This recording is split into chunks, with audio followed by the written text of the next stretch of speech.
ఒక 4 రాజులు వచ్చి 5 రాజుల్ని గెలిచారు. ఈ 5 ఓడిపోయిన వారిలో సొదొమ గుమొర్రా ఉంది. అందులో అతని తమ్ముడు ఉంటున్నాడు లోతు ఆస్తిని కూడా ఎత్తుకుని వెళ్ళిపోయారు.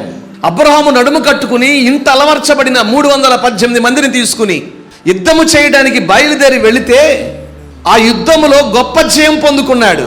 హల్లెలూయా.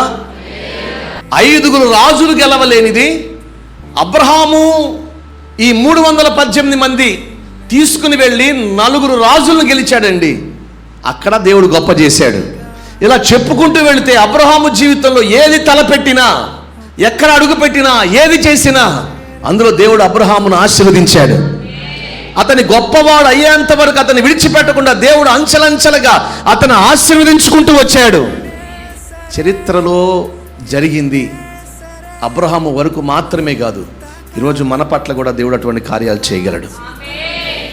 వాని కొరకు నేను చెయ్యుదును అనుకున్నవాడు ఏం చేస్తావు దేవా అంటే, ఇదిగో నేను నిన్ను గొప్ప చేస్తాను.